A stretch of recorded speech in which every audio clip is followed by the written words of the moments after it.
ಓಂ ಶಾಂತಿ. ತಂದೆಯ ಶ್ರೀಮತದಂತೆ ನಡೆದು ತಮ್ಮ ಶೃಂಗಾರ ಮಾಡಿಕೊಳ್ಳಿ. ಪರಚಿಂತೆಯಿಂದ ಮತ್ತು ಶೃಂಗಾರವನ್ನು ಅಳಿಸಿಕೊಳ್ಳಬೇಡಿ. ಸಮಯವನ್ನು ವ್ಯರ್ಥ ಮಾಡಬೇಡಿ. ಇಲ್ಲಿ ಕುಳಿತಿದ್ದಂತೆಯೇ ಇಲ್ಲಿ ನೀವು ಲಕ್ಷ್ಮೀನಾರಾಯಣರಂತೆ ತಮ್ಮ ಶೃಂಗಾರ ಮಾಡಿಕೊಳ್ಳುತ್ತೀರಿ. ತಮ್ಮನ್ನು ತಾವು ಪರಿವರ್ತನೆ ಮಾಡಿಕೊಳ್ಳುತ್ತಿದ್ದೀರಿ. ಇದು ಸಹ ಚಮತ್ಕಾರವಾಗಿದೆ. ಕೇವಲ ತಂದೆಯನ್ನು ನೆನಪು ಮಾಡುವುದರಿಂದ ನಿಮ್ಮ ಶೃಂಗಾರವಾಗಿ ಬಿಡುತ್ತದೆ. ಯಾವುದೇ ಕೈಕಾಲುಗಳು ಉಪಯೋಗಿಸುವ ಮಾತಿಲ್ಲ, ಕೇವಲ ವಿಚಾರದ ಮಾತಾಗಿದೆ. ಯೋಗದಿಂದ ನೀವು ಸ್ವಚ್ಛ, ಶುದ್ಧ ಮತ್ತು ಶೋಭಮಾನವಾಗಿ ಬಿಡುತ್ತೀರಿ. ನಿಮ್ಮ ಗುರಿ ಧ್ಯೇಯವು ಸಹ ಭವಿಷ್ಯ ಅಮರಪುರಿಗಾಗಿ ಇದೆ. ನಿಮ್ಮ ಆತ್ಮ ಮತ್ತು ಶರೀರ ಚಿನ್ನದ ಸಮಾನವಾಗಿ ಬಿಡುತ್ತದೆ. ನಿಮ್ಮ ಗುರಿ ಧ್ಯೇಯವು ಸಹ ಭವಿಷ್ಯ ಅಮರಪುರಿಗಾಗಿ ಇದೆ. ಒಬ್ಬರ ವಿನಃ ಮತ್ತು ಯಾರದೇ ವ್ಯರ್ಥ ಮಾತುಗಳನ್ನು ಕೇಳಬಾರದು ಹಾಗೂ ಹೇಳಬಾರದು. ಇದರಲ್ಲಿ ಸಮಯವನ್ನು ವ್ಯರ್ಥ ಮಾಡಬೇಡಿ.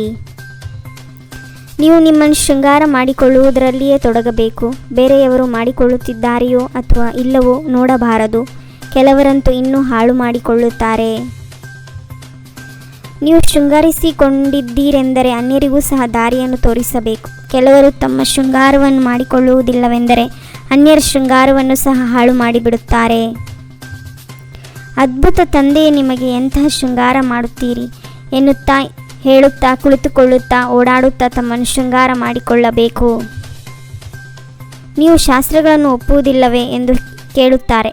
ಹೇಳಿ, ನಾವು ಎಲ್ಲವನ್ನೂ ಒಪ್ಪುತ್ತೇವೆ. ಅರ್ಧಕಲ್ಪ ಭಕ್ತಿಯನ್ನು ಮಾಡಿದ್ದೇವೆ, ಶಾಸ್ತ್ರವನ್ನು ಓದಿದ್ದೇವೆ ಅಂದಾಗ ಏಕೆ ಒಪ್ಪುವುದಿಲ್ಲ? ನಿಮ್ಮ ಬುದ್ಧಿಯೂ ಬಹಳ ವಿಶಾಲವಾಗಬೇಕು. ಪರಸ್ಪರ ಬಹಳ ಪ್ರೀತಿಯಿಂದಿರಬೇಕು. ನಿಮ್ಮ ಸಮಯವು ಬಹಳ ಅಮೂಲ್ಯವಾಗಿದೆ. ನೀವು ಇದನ್ನು ಉಚಿತವಾಗಿ ಕೇಳುತ್ತಿದ್ದೀರೇನೋ? ಇದು ಕತೆ ಏನು? ದೈವಿ ಸ್ವಭಾವವನ್ನು ಧಾರಣೆ ಮಾಡಬೇಕು. ಇದರಲ್ಲಿ ಹೇಳುವ ಅವಶ್ಯಕತೆಯೂ ಇಲ್ಲ. ಆದರೆ ಕಲ್ಲು ಬುದ್ಧಿಯವರಾಗಿರುವ ಕಾರಣ ಹೇಳಬೇಕಾಗುತ್ತದೆ. 1 ಸೆಕೆಂಡಿನ ಮಾತಾಗಿದೆ.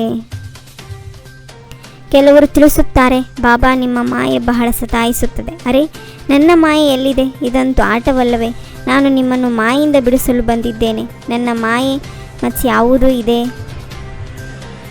ತಂದೆ ಓದಿಸುತ್ತಾರೆಂದರೆ ಎಲ್ಲರಿಗೂ ಒಂದೇ ರೀತಿಯಾಗಿ ಓದಿಸುತ್ತಾರೆ. ಇಲ್ಲಿ ತಂದೆಯ ಬಳಿ ಬರುತ್ತೀರೆಂದರೆ ಹೊಸ ಹೊಸ ವಿಚಾರಗಳು ಸಮ್ಮುಖದಲ್ಲಿ ಕೇಳುತ್ತೀರಿ. ಏನನ್ನು ಕೇಳುತ್ತೀರೋ ಅದರ ಬಗ್ಗೆ ಮನನ ಚಿಂತನೆಯನ್ನು ಮಾಡುವುದಿಲ್ಲ. ಕೆಲಸ ಕಾರ್ಯಗಳನ್ನು ಮಾಡುತ್ತಿದ್ದರೂ ಸಹ ತಂದೆಯನ್ನು ನೆನಪು ಮಾಡುತ್ತಾ ಇರಿ. ಯಾವುದೇ ಮನುಷ್ಯರು ಸಹ ಮೋಕ್ಷವನ್ನು ಪಡೆಯಲು ಸಾಧ್ಯವಿಲ್ಲ.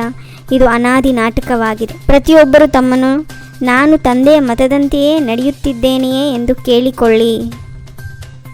ತಂದೆಯನ್ನು ಸದಾಕಾಲ ಯಾರೂ ನೆನಪು ಮಾಡಲು ಸಾಧ್ಯವಿಲ್ಲ. ಹೆಚ್ಚೆಂದರೆ 2 ಗಂಟೆ, 2.5 ಗಂಟೆಯವರೆಗೆ. ಒಂದು ವೇಳೆ ಹೆಚ್ಚಾಗಿ ಬರೆದರೆ ತಂದೆಯು ಒಪ್ಪುವುದಿಲ್ಲ. ಎಲ್ಲ ಮಾತುಗಳನ್ನು ಬಿಟ್ಟು ನಾವು ಲಕ್ಷ್ಮೀನಾರಾಯಣರ ಹಾಗೆ ಎಷ್ಟು ಶೃಂಗಾರ ಮಾಡಿಕೊಂಡಿದ್ದೇವೆ ಎಂಬ ಗುಂಗಿನಲ್ಲಿರಬೇಕಾಗಿದೆ. ನಾನು ಶ್ರೀಮತದಂತೆ ನಡೆದು ಮನ್ಮನಾಭವದ ಬೀಗದ ಕೈಯಿಂದ ಶೃಂಗಾರವನ್ನು ಚೆನ್ನಾಗಿ ಮಾಡಿಕೊಂಡಿದ್ದೇನೆಯೇ? ಪರಸ್ಪರ ಪ್ರೀತಿಯಿಂದ ಇರುತ್ತೇವೆಯೇ? ತಮ್ಮ ಅಮೂಲ್ಯವಾದ ಸಮಯವನ್ನು ಎಲ್ಲಿಯೂ ವ್ಯರ್ಥ ಮಾಡುತ್ತಿಲ್ಲವೇ? ವ್ಯರ್ಥ ಸಂಕಲ್ಪಗಳ ಕಾರಣವನ್ನು ತಿಳಿದುಕೊಂಡು ಅದನ್ನು ಸಮಾಪ್ತಿಗೊಳಿಸುವಂತಹ ಸಮಾಧಾನ ಸ್ವರೂಪ ಭವ. ಸೈಲೆನ್ಸ್ನ ಶಕ್ತಿಯ ಮೂಲಕ ಮಧುರ ಮನೆಯ ಯಾತ್ರೆಯು ಮಾಡುವುದು ಬಹಳ ಸಹಜವಿದೆ. ಈಗ ತಂದೆಯು ತಾವು ಮಕ್ಕಳಿಗೆ ಎಷ್ಟೊಂದು ಬುದ್ಧಿಯನ್ನು ಕೊಡುತ್ತಾರೆ. ಓಂ ಶಾಂತಿ. 21 ಜನ್ಮಕ್ಕಾಗಿ 21 ಪರಮಾತ್ಮನ ಮಹಾವಾಕ್ಯವನ್ನು ಆಲಿಸಿ ತಮ್ಮದೇ ಆದಂಥ ಈ ಚಾನಲ್ಗೆ ಲೈಕ್ ಮಾಡಿ, ಶೇರ್ ಮಾಡಿ, ಸಬ್ಸ್ಕ್ರೈಬ್ ಆಗುವುದನ್ನು ಮರೆಯಬೇಡಿ. ಓಂ ಶಾಂತಿ.